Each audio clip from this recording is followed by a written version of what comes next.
Welcome to the City of Florissant podcast, your go-to source for news, events, and stories from our beautiful community.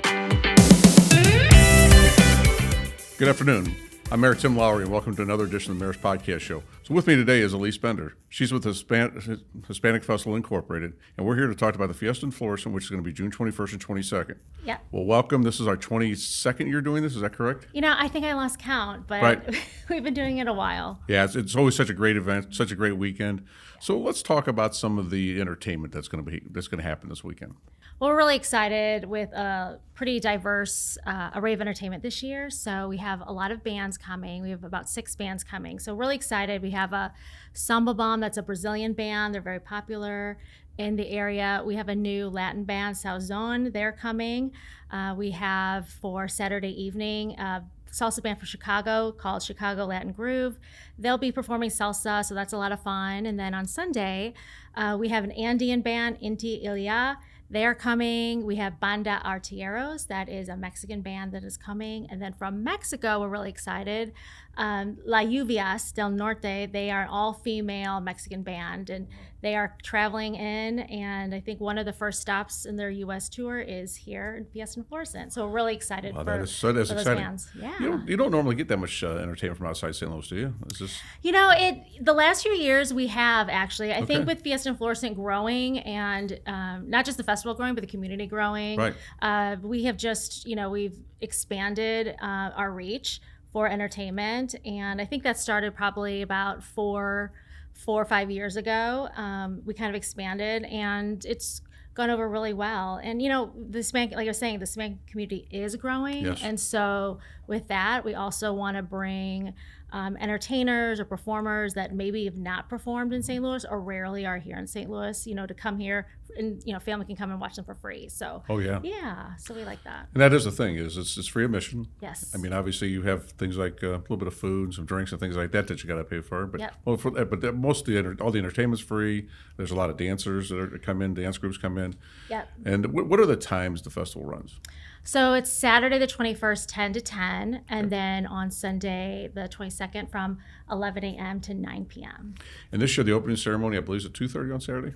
Yeah, I think it's a 2 on Saturday, and of course you are a big part of that. And then we have, national anthem will be playing. Actually, our singer coming this year, Nikki Delgado, she actually just performed the national anthem at the St. Louis City soccer game for Hispanic Heritage Month. She was their performer, so we're really excited to have her. And then, and then of course any of the dignitaries from Florissant will be there, and then sponsors, and then we'll do a parade of flags. So really, really excited for that.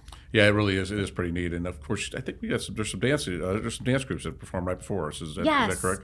Yes. So we're excited to have a pretty big, array of dance groups. Of course, Mexican dance groups, because we actually have several here in St. Louis, which is a good thing. So several Mexican dance groups. We have a Panamanian dance group. We have a Colombian dance group. We have Peruvian dance happening. There's just Puerto Rican dance is happening. So there's kind of a wide range of different things happening. And I like it because, when people think of folkloric or Hispanic dance, they think of Mexican dance, like the hat dance. And there's such a wide range. So with the different countries being represented, they'll be able to see what it's like doing a typical dance from South America versus Latin America. So. And one thing about it is also family friendly. You really encourage families to come. Yes, exactly. There's something for everybody at our event, right? And they're totally 100% family friendly. So we definitely have a children's pavilion that's open both days with free activities for the kids. Like they'll learn to make Mexican paper flowers and do some games. And then there'll also be some inflatable rides for them as well. We'll have a petting zoo and pony rides for the kids. And then, we have all kinds of different foods, and Kona ice is there too, because everyone loves a snow cone. Right. And, but there's a lot for everybody. And then of course adults. So let's talk about some of the food. I mean, that's always such a big hit at this event. Yeah. So one of the new foods we're having this year is Peruvian food. So we're really excited to have Peruvian food this year. And then, of course, some of our favorites are coming back, like Tango Argentina with their empanadas, Sammy's Tacos with their tacos. We actually have a new taco vendor, too, this year. We added a third called Flamin' Fabian. They've won some awards locally, so we're really excited to have them at this event. Their tacos are a little different than everyone else's, so excited.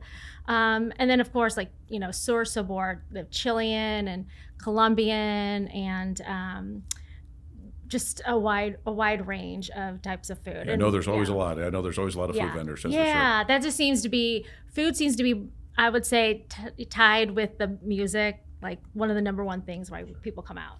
Then you have regular vendors too, craft vendors and things like that also, Yes, so we have a lot of craft vendors this year from Ecuador and Bolivia, Guatemala, and a lot of jewelry and clothing and things like that, and then information booths too. So we have a lot of, of course, local businesses displaying their products, but then also organizations wanting to get out their information to the community.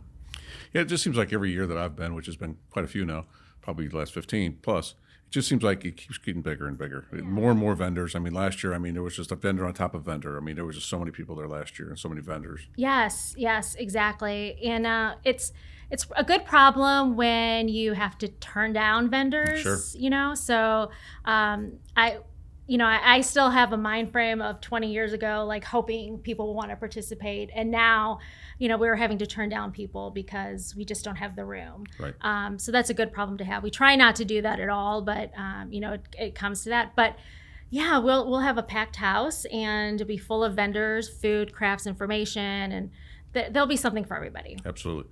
Of course, there's some adult beverages. I think margaritas is generally a top hit there. Yes. So this year we have a new tequila sponsor. Really excited. 3030 Tequila. They're our new sponsor this year, and they are all in. It's pretty exciting. They're going to have a photo booth and a blow up booth, and giveaways for everybody. And so we're really excited to have their tequila this year. And then, of course, we have Miller and Corona and Negro Modelo and things like that too. Very good. I think the one thing we didn't mention is this is at the Duchesne Home Association, the old Knights of Columbus grounds. Correct. This is where the venue is. Yes. And so was there anything else that you want to talk about, anything else that's new this year that we've not seen in the past? I don't know necessarily new, but we have the car shows coming back this year. Okay. So on Saturday, we worked with Dedicated Car Club. They're located actually here in North County. They are having a car show on Saturday during the day. And then on Sunday, we worked with Latin Adrenaline Car Club. They're having a car meet here on Sunday. So really excited for those. I mean, so many people are car people and love those things. Yes. So it's really neat to see what they're doing with these cars. It's pretty unbelievable what those guys do with those cars and the time and effort that they put into there. And it's pretty neat to see all those cars, and they take a lot of pride in that too. Exactly. So it's Sunday's a car meet. Yes, it's a car meet. So do you know what the difference is between a car show and a car meet? Because I don't.